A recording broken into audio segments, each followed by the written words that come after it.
होगा कि नहीं? क्योंकि प्रथम स्थान से जो जो चीजें विचार होती है वह सूर्य का अशुभ गोचर उन चीजों को हानि करेगा ना। जी बिल्कुल करेगा जी। बताइए। जी करेगा गुरुजी। इसमें अगर 12 नंबर मीन राशि लिखी है तो राशि पे भी प्रभाव डालेगा, तो उसको राशि को भी देखें शरीर में किस अंग में आ रही है। महोदया, हम तो राशि पर ही ना उसका देख रहे हैं कि किस राशि पर है। अगर वही राशि द्वितीय स्थान पर होता तो वो नवा गोचर न हो जाता। नहीं नहीं नहीं गुरुजी, मेरा मतलब पूछने का ये है, जैसे हमने लग्न को देख लिया, भाई 12 नंबर यहाँ लिखा है तो लग्न का भाव हम देख रहे हैं कि लग्न किसके लिए रिप्रेजेंट करता है, हमारी शरीर, हमारा स्वास्थ्य, हमारे शरीर में कोई बीमारी है, वो चीजें देख रहे हैं, है ना। तो मेरा पूछने का मतलब ये है कि 12वीं राशि शरीर में पैर आती है, तो क्या सूर्य पैरों पर भी दिक्कत देगा, ये हम कहें ये नहीं कह सकते, ये पूछ रही हूँ। मतलब राशि की बीमारी का भी देखना कि राशि उस अपने शरीर पे कहाँ आ रही है, क्योंकि ये लग्न है तो लग्न हमारा शरीर है। नहीं नहीं इस नहीं, आप जो आप बता रही हैं एक काल पुरुष की कुंडली वाला ना आपका सिद्धांत है कि मीन राशि उनका होता है।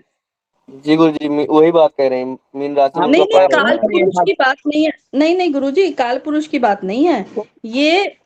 काल पुरुष कुंडली से नहीं मैंने पूछा आपसे, लग्न हमारी जो मीन राशि है लग्न में बैठ गई, हमने लग्न के प्रभाव देख लिए हैं, उस भाव को सूर्य कैसे प्रभावित कर रहा है वो देख लिया हमने, खराब प्रभाव देगा। कहने का मतलब है ये भाव के साथ राशि को भी, राशि जहां हमारे शरीर में, क्योंकि हम देख रहे हैं लग्न है ना ये, तो हम अपना शरीर देख रहे हैं, तो यहाँ राशि जहां आती है शरीर के अंदर, 12वां नंबर की राशि, उसको भी देख सकते हैं कि नहीं देख सकते, नहीं नहीं, ये मतलब है। अगर आप यहाँ जो पे कर रही 12 हैं ना लिख के, अगर यहाँ 12 ना लिख के, जी अगर यहाँ 12 ना लिख के मान लीजिए 3 लिखा होता, भाव तो वही है ना, भाव तो 8वां ही बनेगा, लेकिन राशि अगर 3 लिखी हुई है, तो क्या हम बोले कि कंधों में या बाजुओं में भी सूर्य का कोई प्रभाव, खराब प्रभाव रहेगा, ये पूछना चाहती थी।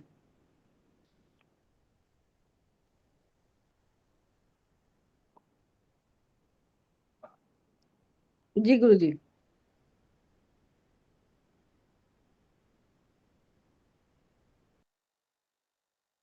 इनका नेटवर्क सही नहीं है।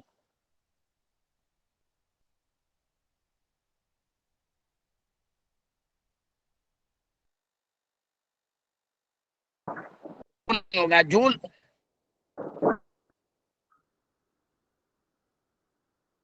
जिस राशि गुरु जी आवाज नहीं आ रही है।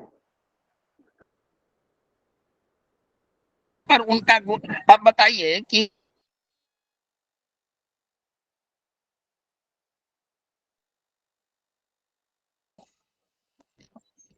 आनंद जी। जी गुरु जी। जी गुरु। हेलो। जी जी।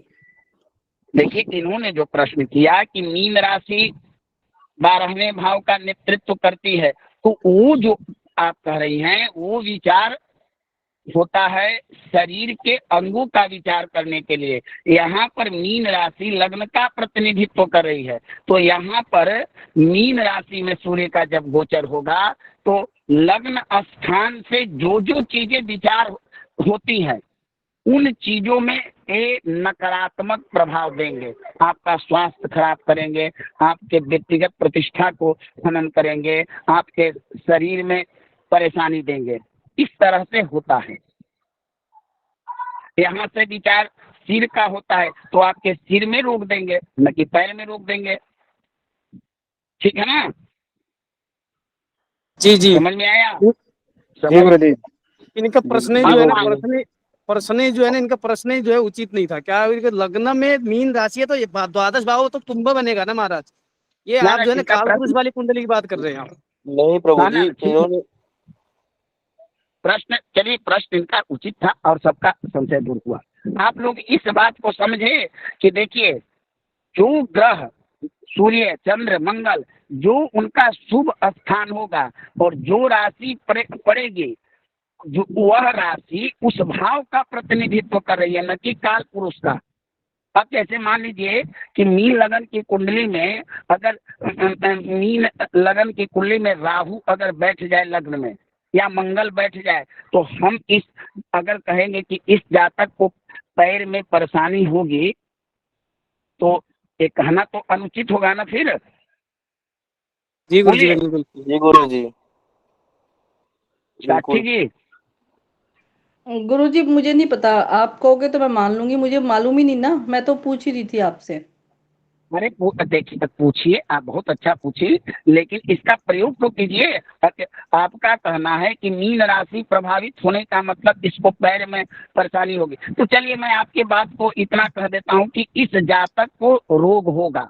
अब रोग पैर में भी हो, शरीर में इन्फेक्ट करेगा। अब वो शरीर में पैर में रोग हो, पेट में रोग हो, नेत्र में रोग होगा, ये आप मानिए।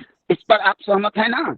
हाँ जी हाँ जी, वो रोग तो मैं समझ गई गुरुजी, पहले भाव का प्रभाव खराब देगा वो मैं समझ गई हूँ, जो जो हम पहले भाव से देखते हैं वो खराब देगा वो मैं समझ गई।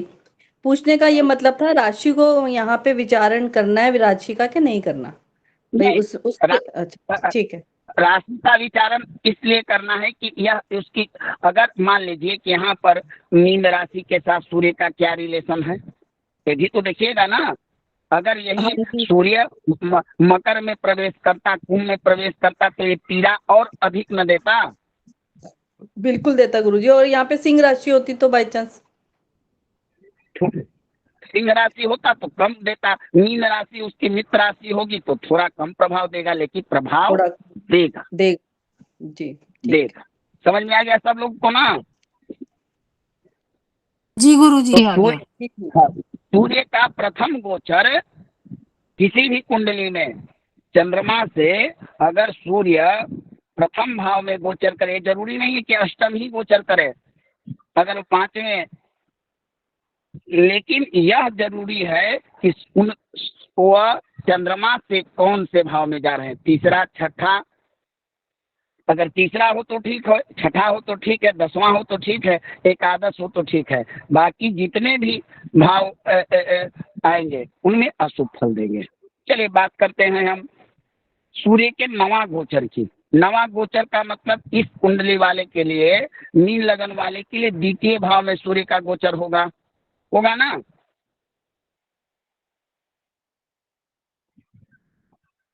होगा कि नहीं? जी अष्टम से हाँ, नवम भाव में होगा।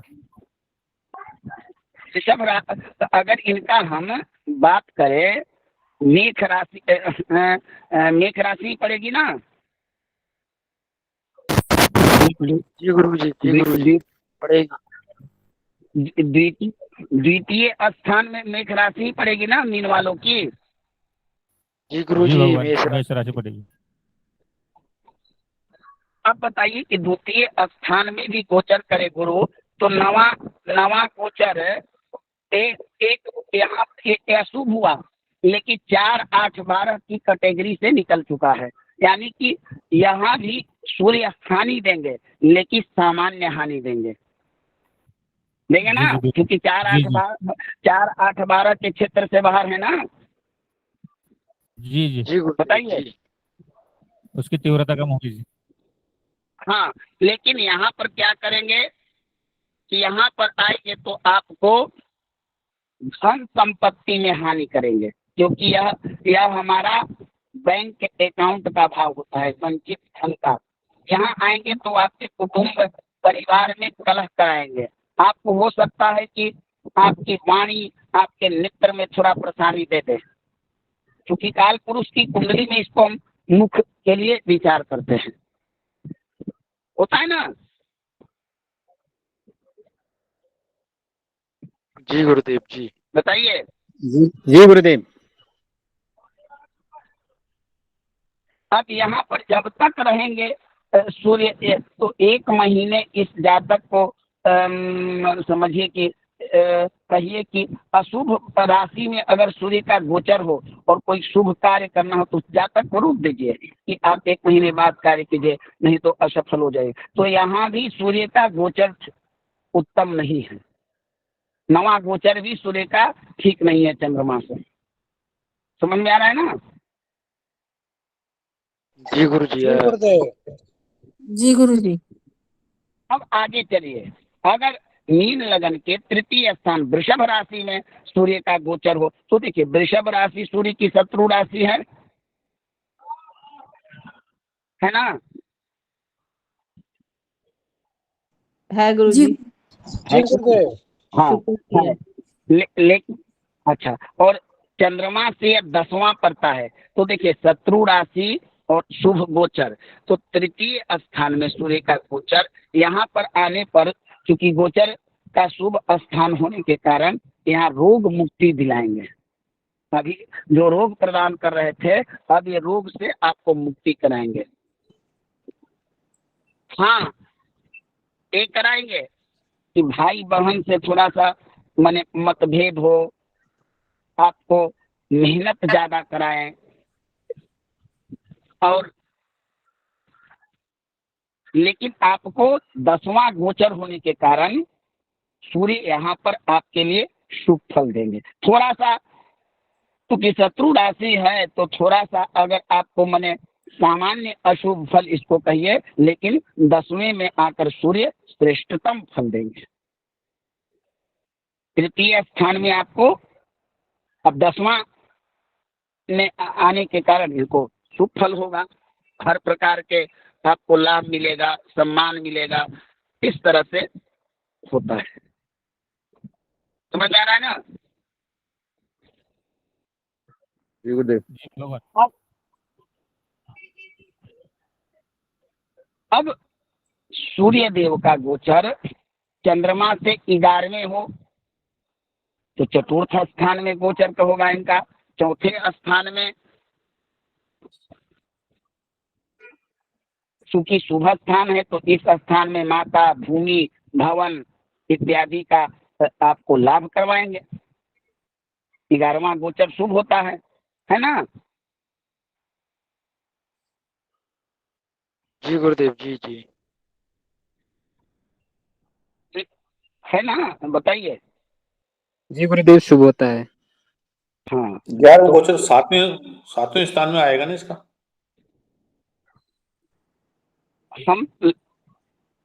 हम कहाँ से, अभी लग्न अष्टम पड़ा था ना, हाँ जी। द्वितीय स्थान नवम पड़ा ना, पड़ा। तृतीय दसम पड़ा, तो चतुर्थ भाव इनका 11वां ही ना पड़ेगा हरि किशन जी। हाँ, वो 11वां ही पड़ेगा ना। तो हम देखिए यहाँ पर हम चंद्रमा को लग्न मानकर चल रहे हैं, आप मीन को मत देखिए, आप सिंह को लग्न मानकर चलिए, क्योंकि चंद्र राशि से ये गणनाएं हो रही है, ठीक ना? चंद्रमा से एकादश तक जोड़िएगा मीन लगन में, तो चतुर्थ आएगा ना? बताइए आएगा गुरुजी, आएगा आएगा। हरि किशन जी, अभी भी कंक्लूजन है? नहीं बहुत नहीं, आ गया।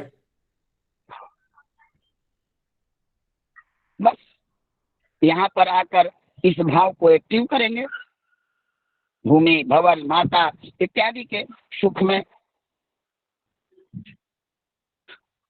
अगर शत्रु राशि इनका हुआ तो थोड़ा परेशानी भी लाएंगे, व्यथा भी लाएंगे। कई चीजें आपको गोचर में चेक करनी है, पकड़नी है, देखनी है।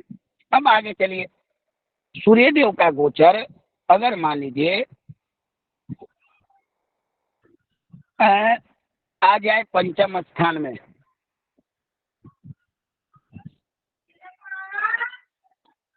तब तो प्रभु यहाँ तो हानिकर है ना, 4, 8, 12 वाला सिद्धांत आ जाएगा ना। जी जी जी गुरुदेव। 12वां हो गया, हानि हानि करेगा। तो मानसिक यह विचार, यहाँ से हम तीक्ष्ण बुद्धि का विचार करते हैं, संतान का विचार करते हैं, विद्या का विचार करते हैं, सब चीजों में तो कमी आएगी ना।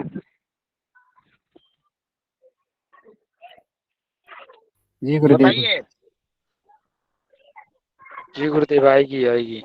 अगर अगर किसी लग्न में किसी भी राशि वालों को 12वें चंद्रमा अगर पंचम 12वें सूर्य, चंद्रमा से 12वें सूर्य अगर पंचम में अगर गोचर कर रहे हो, तो उस जातक को शुभ फल देंगे? बताइए। नहीं देंगे गुरुजी, नहीं देंगे।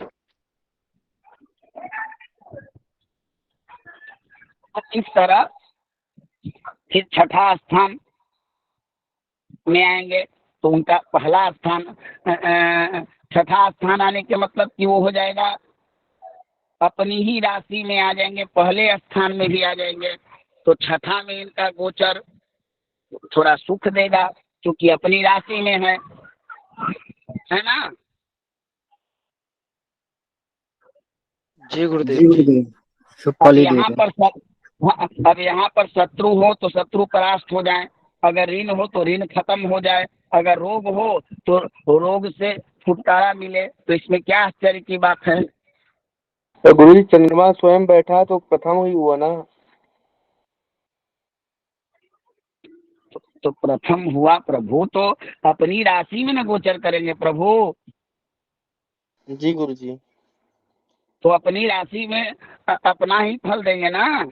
यहाँ का मालिक तो हुए ना, न शत्रु राशि है। अपनी राशि में कोई भी ग्रह बलवान होता है, चाहे वो जन्म पत्रिका हो, चाहे नवमांस हो, चाहे कहीं हो।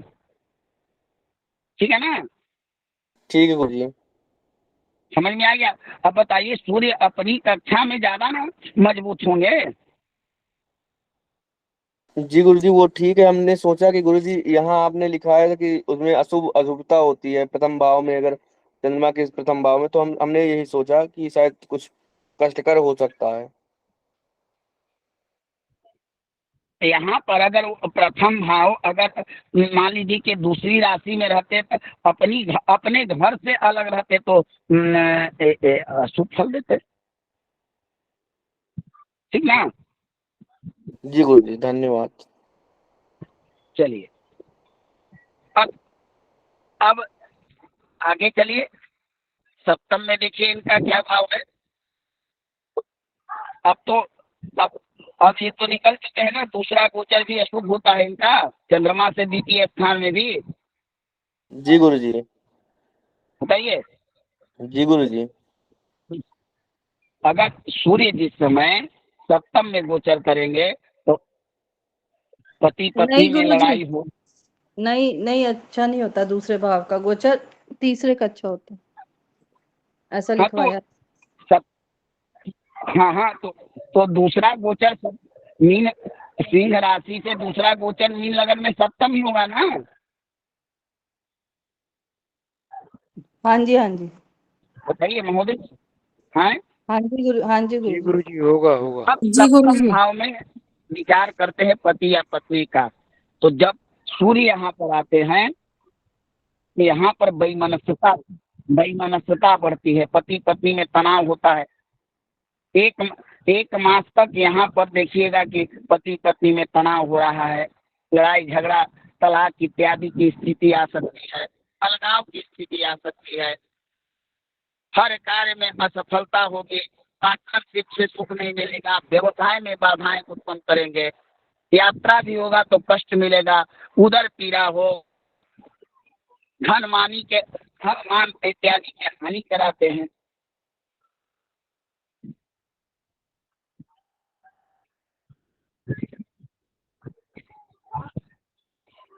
क्या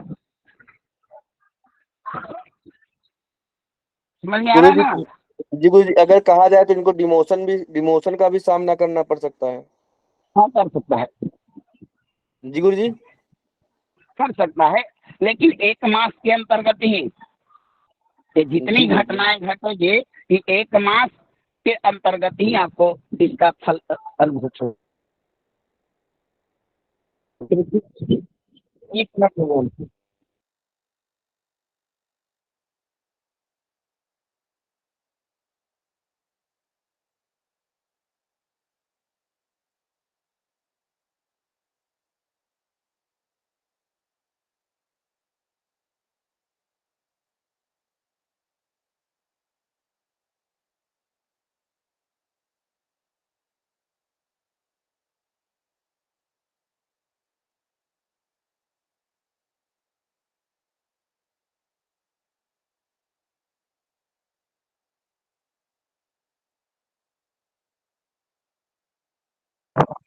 हाँ, तो यही सूर्य अगर अष्टम स्थान में जाए तो तृतीय भाव में, तो सूर्य यहाँ के अब यहाँ पर आकर आपको आयु बढ़ाएंगे।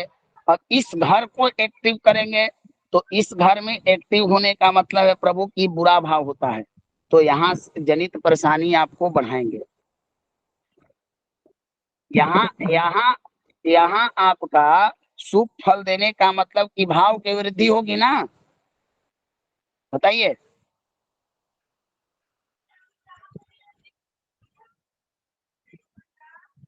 बताइए हमको प्रभु, अष्टम भाव में कोई ग्रह अगर शुभ फल देगा तो उस भाव जनित कारकत्वों में जी गुरु जी वृद्धि होगी बिल्कुल ना। होगी, जाहिर सी बात है। जी जी गुरु जी।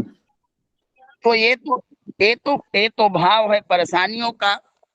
तो यहाँ पर जी सूर्य का अगर तृतीय गोचर होगा, तब कल्पना कीजिए कि क्या क्या होगा। तो यहाँ पर होने का मतलब झगड़ा हो सकता है, शरीर के रोग, आयु बढ़ाएंगे, गड़ा हुआ कहीं से धन मिल सकता है, कोई गुप्त विद्या आपको हासिल हो सकती है। गुरुजी, ये भाव टैक्सेशन का भी होता है, गवर्नमेंट से हाँ जो टैक्स भरते हैं, जब सूर्य यहाँ पहुंचेगा तो गवर्नमेंट के टैक्सों में जो विघ्न पहले से अगर कभी चल रही हो तो वो इस महीने आके खत्म हो सकती है, ऐसा बोल सकते हैं। बोल सकते हैं। कोई ठीक। गुप्त विद्या पर कोई गुप्त विद्या की प्राप्ति हो सकती है, कोई गुप्त खोज भी कर सकते हैं आप, है ना। ठीक। लेकिन नीना 80% मान के चलिए कि यहाँ पर सूर्य आकर आपको बुरे माने हानिकर ही फल देंगे, भले ही उनका गोचर में शुभ स्थान हो। लेकिन अब सोचिए आप, कोई भी भाव ऐसा हो जहां पर जो उस ग्रह के लिए अच्छा भाव हो, तो जब अच्छा भाव में जाएगा तो उसके उस चीजों को वो वृद्धि करेगा ना। बताइए बताइए। जी और गुरुदेव। हरिकिशन जी बताइए। जी जी मोहन, बिल्कुल। तो नकारात्मक, यहाँ सूर्य का शुभ गोचर का मतलब कि नकारात्मक चीजों को वृद्धि करेगा, ठीक है ना।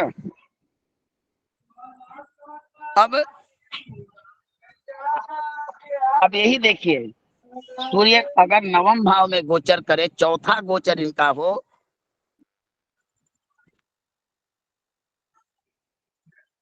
तो गुरुजी यहीं पे एक प्रश्न पूछता है, नकारात्मक की वृद्धि क्यों करेगा जबकि ये तो यहाँ शुभ है, तो जो शुभ बातें हैं यहाँ की उनकी वृद्धि करेगा, नकारात्मक को तो घटाना नहीं चाहिए या उसको भी बढ़ा ही देगा ये। हम कह रहे हैं कि पूरे भाव को न बढ़ाएगा, शुभ है।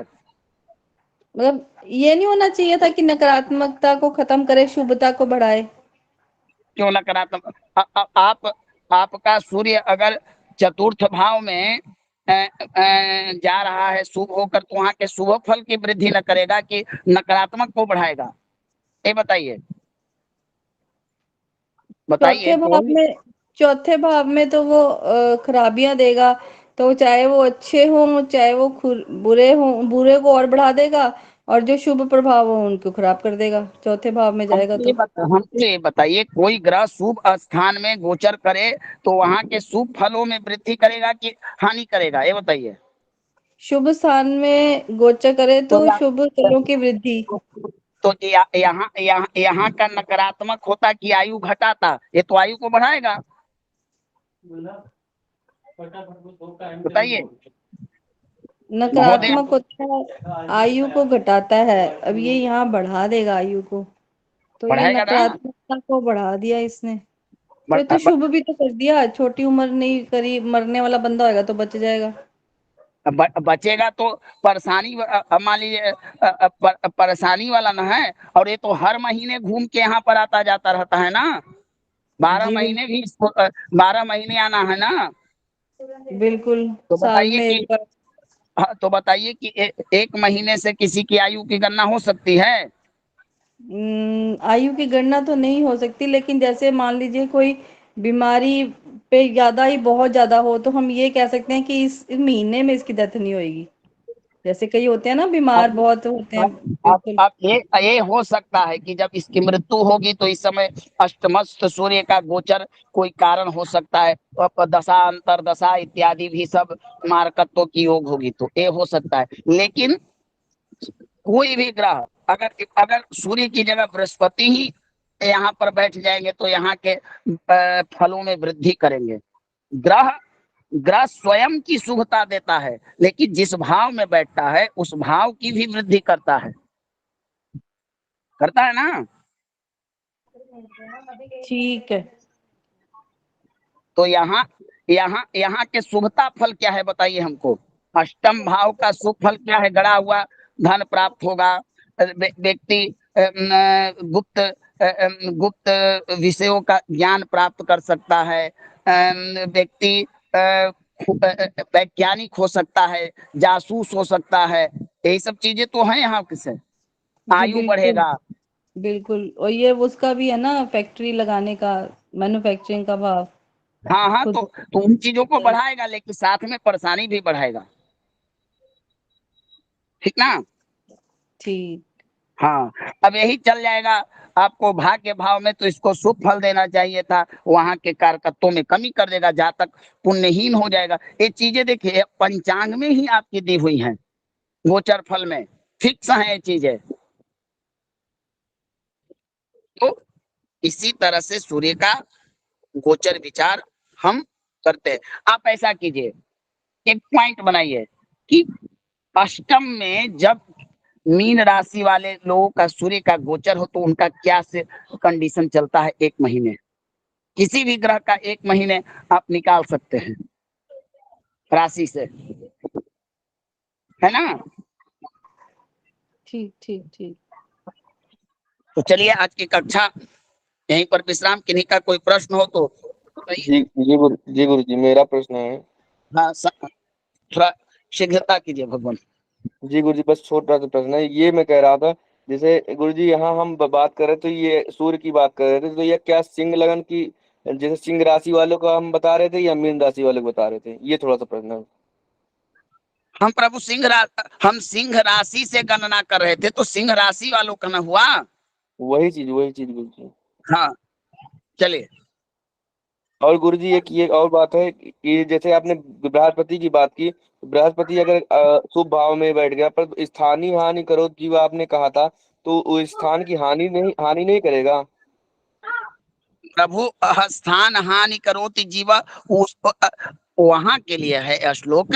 वह अगर अपने घर में बैठे, अपने उच्च राशि में बैठे, मूल त्रिकोण में अकेला बृहस्पति स्थान हानि करता है। जी गुरु जी, धन्यवाद गुरु जी। चलिए बोलिए। हाँ पूछिए भार्गव जी। जी भगवान, मेरा प्रश्न था कि गोचर में अशुभ हो लेकिन कुंडली में शुभ स्थान में शुभ भाव में बैठे हो तो फल कैसा होगा? सामान्य फल। ठीक है भगवान। और बताइए।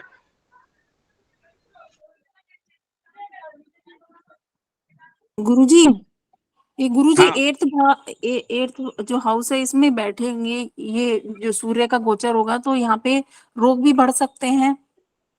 एकदम बढ़े।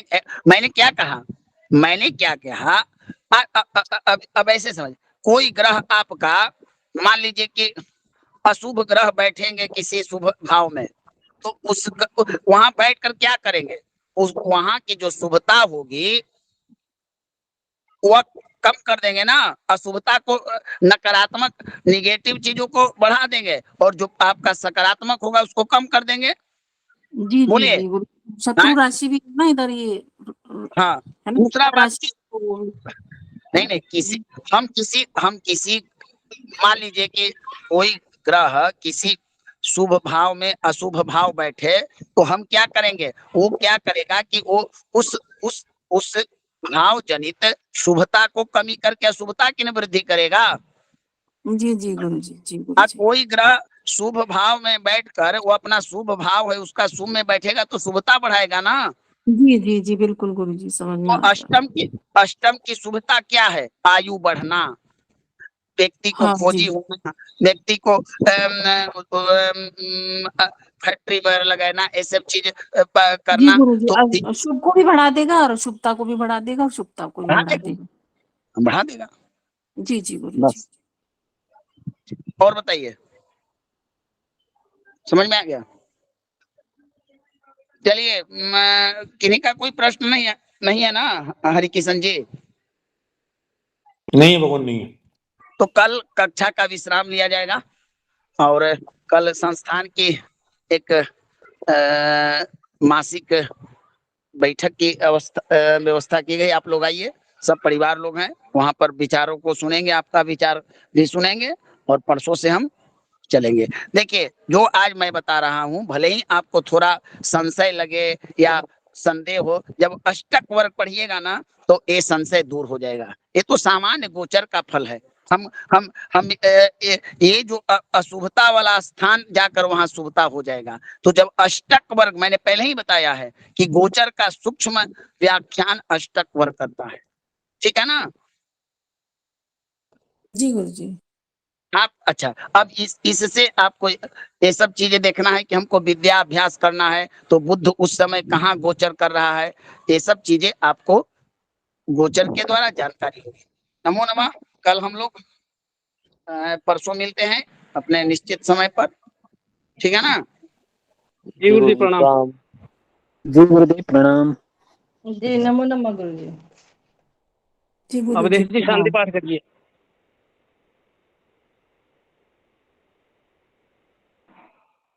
ओम सर्वे भवन्तु सुखिनः, सर्वे सन्तु निरामयाः, सर्वे भद्राणि पश्यन्तु, मा कश्चित् दुःखभाग् भवेत्। पूर्णमदः पूर्णमिदं पूर्णात् पूर्णमुदच्यते, पूर्णस्य पूर्णमादाय पूर्णमेव